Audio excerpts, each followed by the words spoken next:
인덕턴스에 대해서 좀 공부를 하겠습니다. 인덕턴스. 이거는 인덕턴스는 L이라고 표시를 하죠. L이라고 표시하고 1헨리. 그러니까 헨리가 기본 단위인데 1헨리라는 얘기는 1암페어의 전류가 1웨버의 자속을 발생하는 비율을 얘기를 하는 거죠. 일단은 인덕턴스는 전선에 전기가 흐르면 이제 자속이 발생하잖아요. 그건데 자, 이 전선이 있다고 치겠습니다. 전선이 삼산식이면 하나, 둘, 세 가닥이 있겠죠. 그럼 여기 이제 전류가 흐르겠죠. 이 전선에 전류가 흐르게 되면 이 전선 내부에서 발생하는 자속에 의해서 이 내부에서 발생하는 자속에 의해서 인덕션스가 생깁니다. 이 내부에 전선 내부에서 생기는 거. 이걸 뭐라 그러냐면 LS라 그래요. S는 셀프의 뜻이에요. 자기 자신이 만들어내는 이 LS가 여기도 있을 거고 LS가 여기도 있겠죠.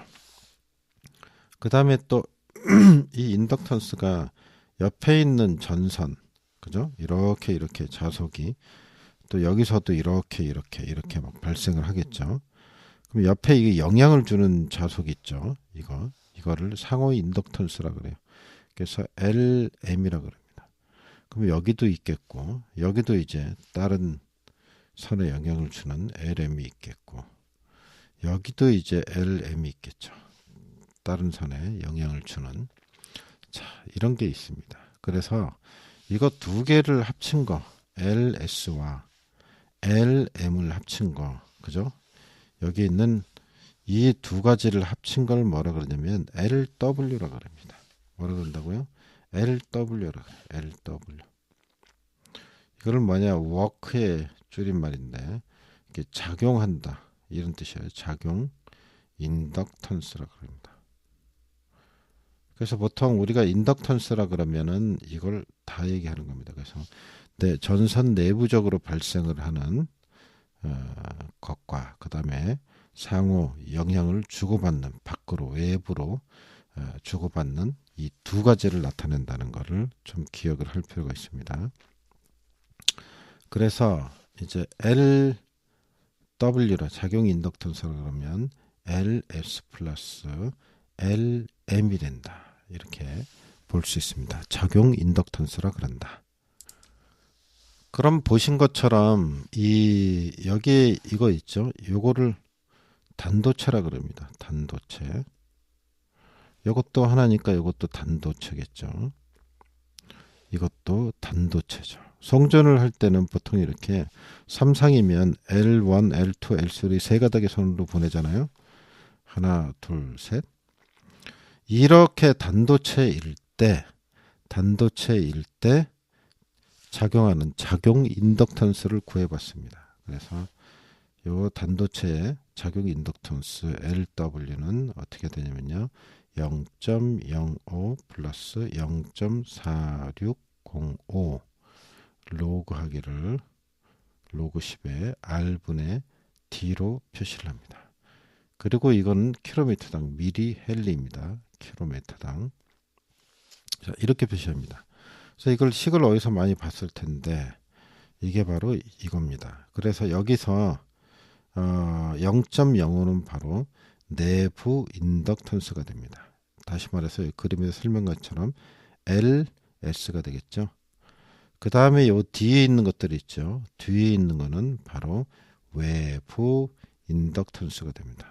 외부 인덕턴스. 그럼 이게 뭐가 되나요? LM이 되겠죠. 두 개를 합쳐서 뭐라 그래요? 두 개를 합쳐서 LW가 되는 거죠. 그래서 이 식이 의미하는 걸 잘 알아야 되겠습니다. 이 식이 의미하는 거는 내부 인덕턴스와 외부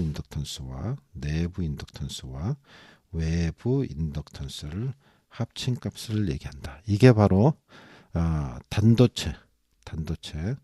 단도체에 있어서 작용 인덕턴스 LW가 되겠습니다. 이해됐죠? 여기서 이제 여기 R 값은 뭘 얘기하냐면요. 단도체 반지름입니다. 반지름. 쉽게 얘기하면 여기 그림에서 단도체죠. 요게 쪼개지면 복도체가 되는 거예요. 쪼개지면 이 단도체 반지름, 그러니까 이 반지름을 얘기하는 거죠. 이 반지름, 요게 R이다. 그게 바로 여기 있는 R이다, 이런 얘기입니다. 자, 이해가 되셨을 줄 알고, 자, 일단은 그렇게 보면 되겠습니다. 그 다음에 이 D 있는데요, 위에 있는 D는 전선들 간의 기하학적 평균거리라 그러는데요. 보통 그래서 등가 선간거리, 등가 선간거리라고 얘기를 합니다. 등가 선간거리라는 어떻게 계산을 하냐면요. 간단하게 하면 이게 지금 쭉 일렬로 늘어서 있죠.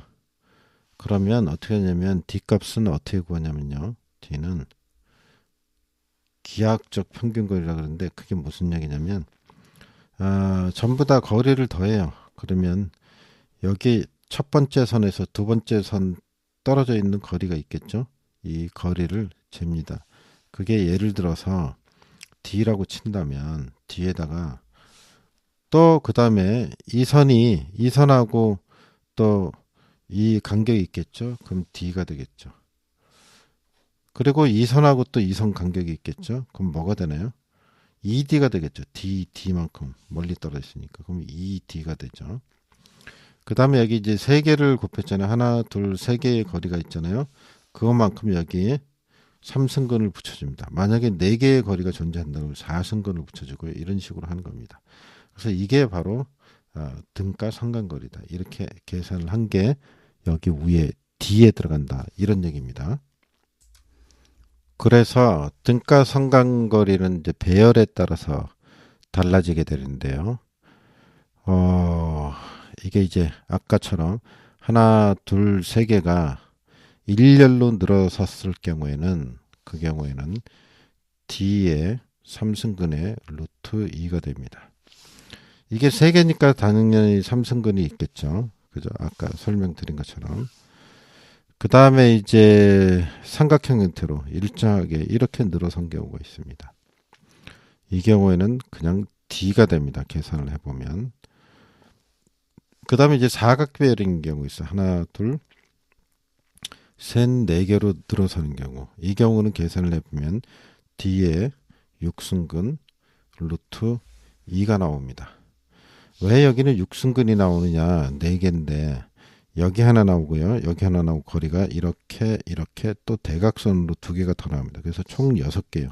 그럼 거리의 숫자라고 보면 되겠죠. 자, 어쨌든 이렇게 나온다는 거.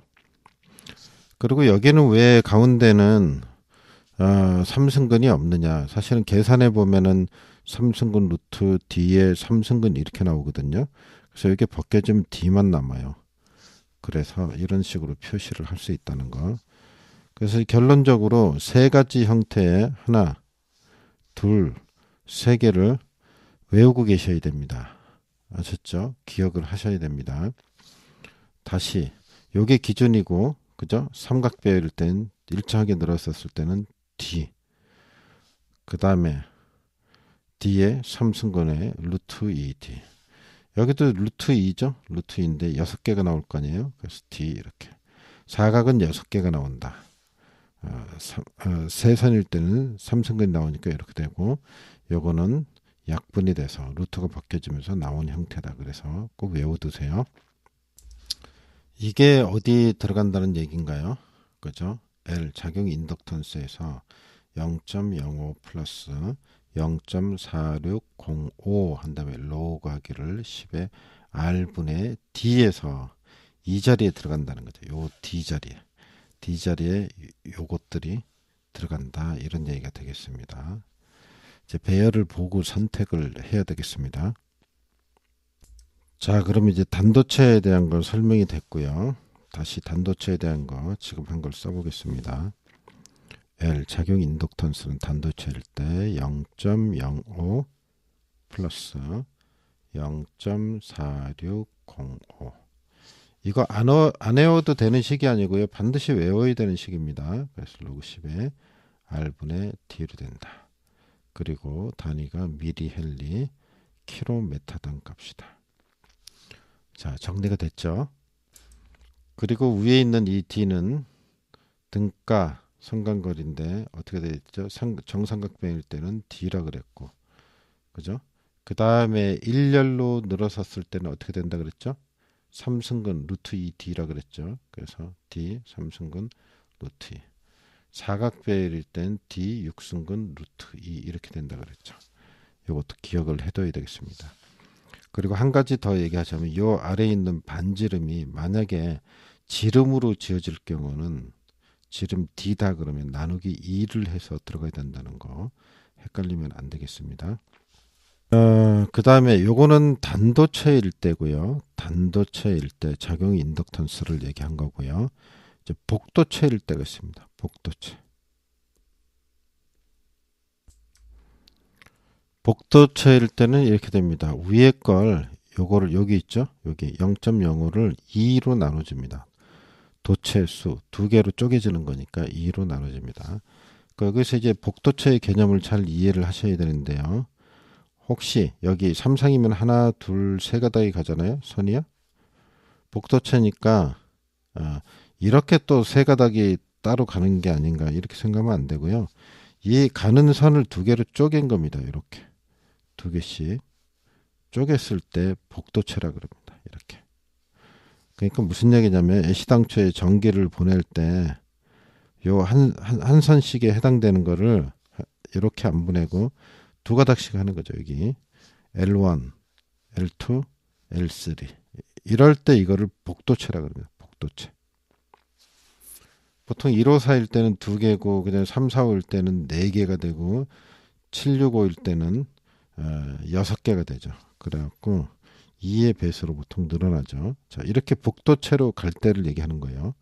복도체라는 개념을 잘 이해를 하셔야 되겠습니다. 그리고 또 2로 나눠집니다.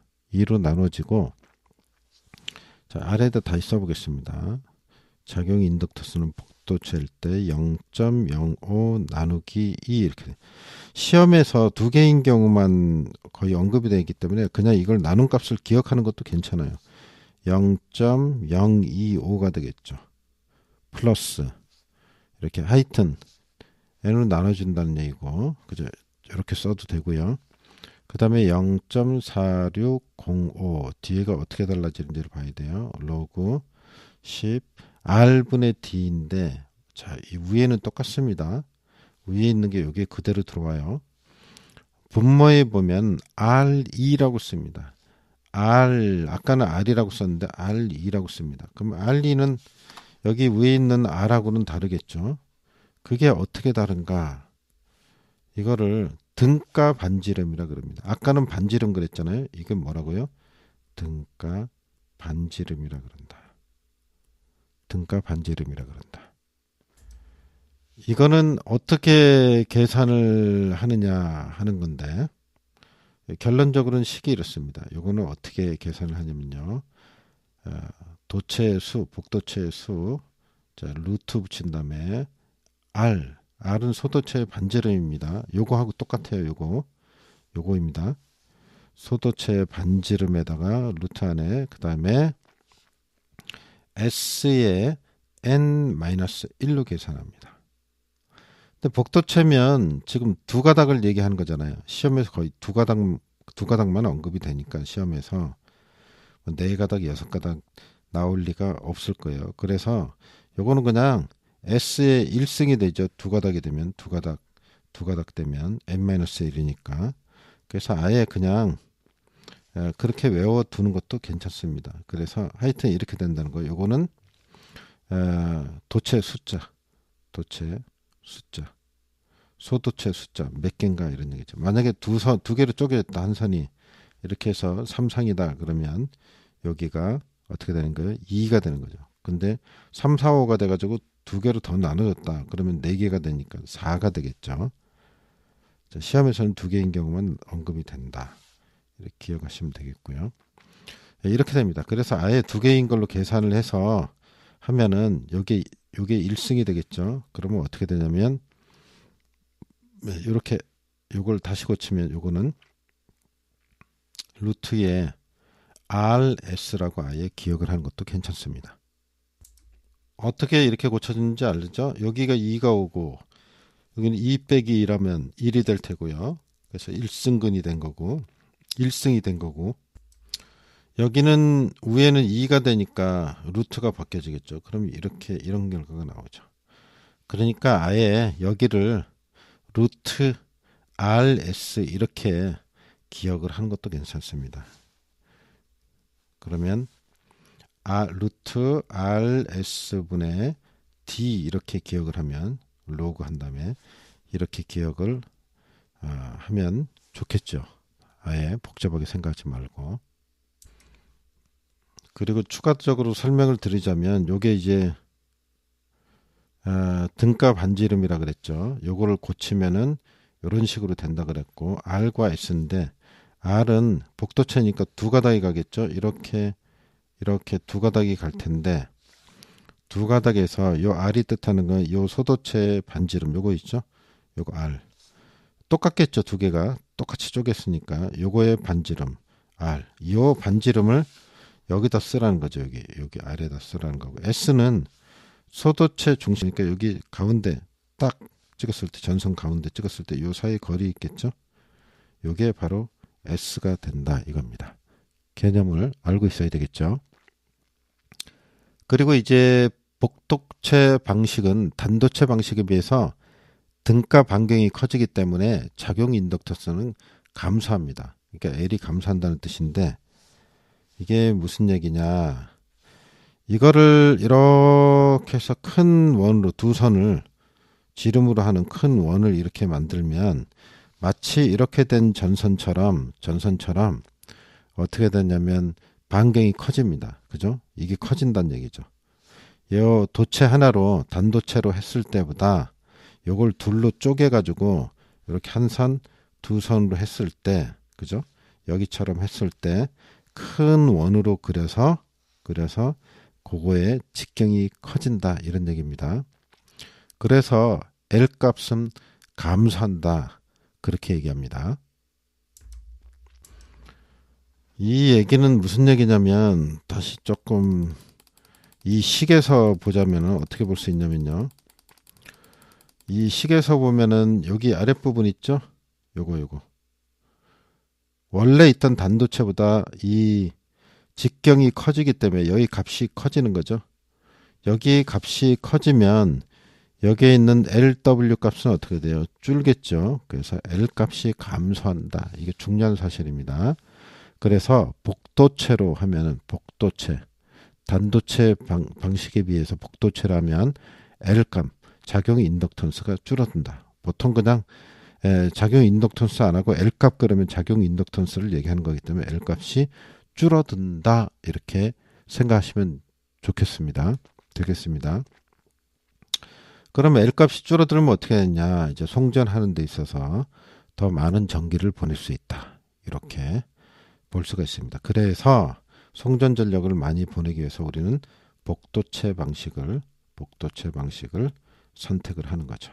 그렇게 하면 뭐 코로나도 예방될 수 있고요. 등등의 이유가 있는 거죠.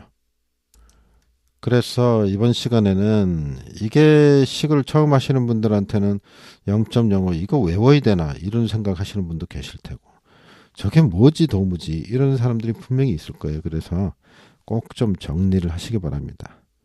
알면은 보이고 쉬운 거고 모르면 어려운 거 아니겠어요? 네, 수고하셨습니다.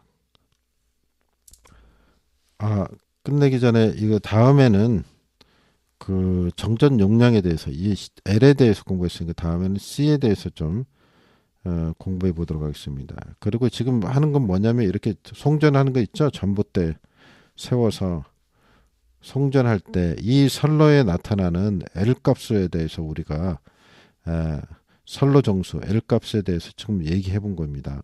알았죠? 뭘 공부한 건지 알고 계셔야 돼요. 수고하셨습니다.